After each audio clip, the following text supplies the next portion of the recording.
Hey, what's up, everybody? This is Charles, and I welcome you guys to another episode of the Dreamerspro Show, where we cover everything from sports, hot topics, classic debates, entertainment, and where we give you guys a fresh perspective on things and how we see them. And in today's episode, the topic is reacting to John Salley's Vladtv interview by him picking the Clippers to make the NBA Finals. So that's the topic I want to get into in today's video. But before we get into that, I want you guys to please make sure you go ahead and hit the like button, hit the subscribe button, and hit the notification bell to be notified whenever we drop our content. It's official. We're launching our Dreamerspro community next week, so be on the lookout for that. And also be on the lookout for Dreamerspro.com, which we're going to be launching at the end of this month. So with that being said, let me just get into the content here. So I'm sure some of you guys, not all, never good to assume, but I'm sure some of you guys watch Vladtv interviews. Now, Vladtv, one of the biggest, let's say, platform interview / news platforms out there on YouTube. They have well over 4 million subscribers.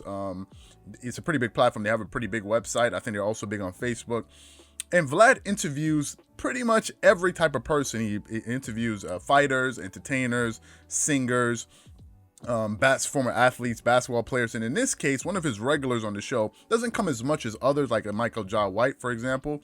But one of his regulars that comes at least once or twice a year, let's say, is John Salley. Now, John Salley, for those of you guys who don't know, he's not just the guy you saw in Bad Boys, the movie, the funny guy. John Salley was actually a former American and a basketball player. I think he was picked in the 1986 NBA draft as his 11th overall pick.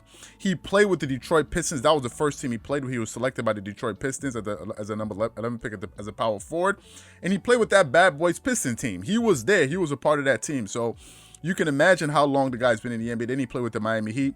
He played with the Toronto Raptors for one season. Then he played with the Chicago Bulls. So he was there in that 1996 season when I think Michael Jordan was going for his final run or one of his runs. And then he played for the Los Angeles Lakers in 1999-2000 season. So John Salley has been around the NBA for a very, very long time. He's a very funny guy. He seems to be very plugged in. And he tends to give a lot of inside information that most of us don't know, because obviously we don't have those relationships. One story that he mentioned in the past was, for example, the relationship between Kobe and Jordan, and he has a lot of backstories that a lot of us are just not privy to because we never played in the NBA. We're not reporters of the NBA, at least to the best of my knowledge. So John Salley's always good at giving his own perspective based on his experience and sort of his inside, being an insider, being a part of that community, and he's very very plugged in the NBA. Anyway, so I was listening to a recent interview, and in this interview, it's kind of funny trying to listen to Vlad talk about sports and basketball. You can tell he doesn't really know what he's talking about. He's kind of like a novice when it comes to it, but nevertheless, it's still fun. Maybe he's trying to reach a new audience. I don't know what it is. However, he was talking to John Salley about Kawhi Leonard and all of this, and he asked him, he said, who do you think is going to make the NBA Finals this year? Because he spoke about Kawhi Leonard not going to the Lakers and all of this. And John Salley gave his prediction. So before I go too far into it, I want you guys to take a listen to this audio of him talking about, why he's coming up with this sort of, these two teams to make it to the NBA Finals. So just take a listen to that. Take a listen to this here. And Jerry West is being sued by a man who, said that he helped the Clippers sign Kawhi Leonard. He's being sued for $2.5 million. We'll see what happens. I don't know. I mean, you're pretty good with these predictions. Who do you see in the finals this year? I see the Los Angeles Clippers versus the Milwaukee Bucks in the NBA Finals. No Lakers. No Lakers. No Warriors. No Warriors. No Brooklyn Nets. No Brooklyn Nets. The reason, this is my reason. The Lakers, when I saw McGee and Rondo and Dwight on other teams, it takes a team to win a championship. Proven fact, Michael Jordan couldn't do it without a team. Kobe couldn't do it without a team. I love that they got Gasol on the squad, but this offense works differently. And the fact that Kawhi is asking Ty Lue to put the triangle offense in is because Kawhi realized Phil Jackson won 10 championships with a system. Mm-hmm. They won with a system in Golden State. That was an important thing. So I think Kawhi realizing the system everybody can play in the system of a triangle if you got into the professional level. And if he implements it properly, these guys are gonna destroy anybody that comes in their way. Now, in that soundbite, he explains a few things. Number one, he speaks about kind of the embarrassment that the Clippers went through last season. Number two, he spoke about the triangle offense, why Tyronn Lue is trying to implement it, how that offense has generated over 10 NBA titles, so it works. He spoke about why he believes that Kawhi Leonard can make that offense work. I'm sure he's just not speaking. I'm sure he's just not saying that from a novice's standpoint. He's saying it from a basketball standpoint, and somebody that's actually been a part of the triangle offense on more than one occasion. I think one with the Chicago Bulls and one with the Los Angeles Lakers, because in both instances, Phil Jackson was the head coach, and in the past he spoke about how he was able to even make it on that Lakers team, how he just was able to call up Phil Jackson and say, hey, can I be on the team? And Phil Jackson said, okay, come on down. And that's how he got on the team. So he knows how that offense works firsthand. Number two, I think he believes that the Clippers have the personnel to pull it off, right? So that's the reason he said that. Now, he didn't go as far as to say they're going to win the title, but he definitely said that they're going to be in the NBA Finals. Now, does he have a point? Yes, he has a point, right? But, however, the Clippers need to be more consistent. It's not like a sieve. We're not going to do what happened last season where a lot of us just put them in the NBA Finals because we thought, hey, listen, they have enough talent to be there, but they didn't actually play their way to the NBA Finals. Number one, the Clippers have to be more consistent. That's the first thing.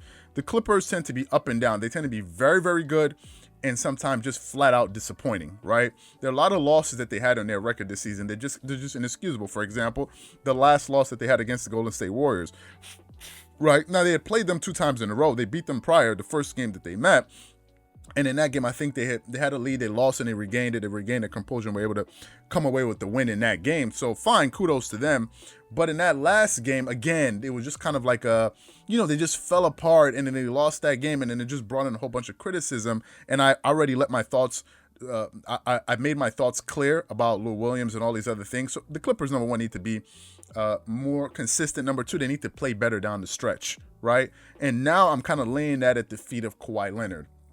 Kawhi Leonard needs to play better down the stretch. He's too good of a player to be this inconsistent on the offensive end. He's not looking like himself. Now, some people have said maybe it's because of the mask that he's wearing. I don't know. I think last time I heard, I think he's going to be wearing that mask for 1 or 2 more games. I'm not sure. So maybe when he removes the mask, maybe he'll help him play better. I don't know. Some people say it can affect his breathing. I don't know what it is. Maybe it's just something annoying on his face that he, all of it, the athletes have rituals. So once you add something new that they're not used to, may throw them off a little bit. That might be it, but they have to play better in late stretches. They have to limit their turnovers, these untimely turnovers, these back-breaking, momentum-breaking turnovers that Lou Williams is adept at. He's very good at doing that, and I think the Clippers are motivated. They're motivated because they were embarrassed last season. Let's face it.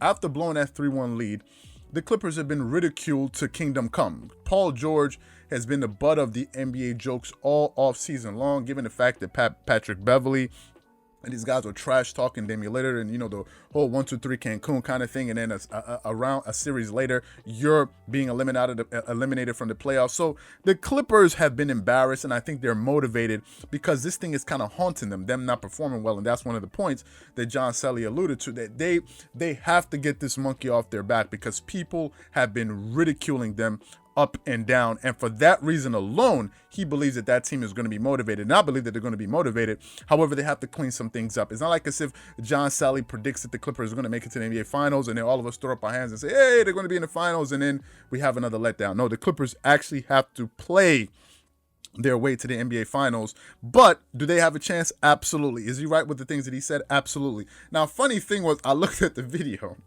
and I saw that the video has some dislikes, and I figured 1 or 2 things. This got to be some Laker fans because these guys are everywhere. They got to be Laker fans that disliking this video because Vlad's audience is not a sports audience, right? So looking at the general topics that he generally produces, you probably go maybe one for every 50 videos, he may produce 1 video that's on sports. So he doesn't have a sports audience. So for me to see that many dislikes on the video, I assume that it must have been some Laker fans that were disliking that video, but whatever. So anyway, What I want to know from you guys, what do you think about what John Salley is saying? Do you think he's right? Do you think he's wrong? Whatever you guys think, please leave your thoughts and comments in the comment section below. Again, if you enjoyed the video, please make sure you go ahead and hit the like button, hit the subscribe button, hit the notification bell to be notified whenever we drop our content. Again, if you enjoyed this video, be sure to check out the next video that we have coming up. Once again, this is Charles here from Dreamerspro, wishing you guys an amazing day. Catch you guys on the next episode. Peace.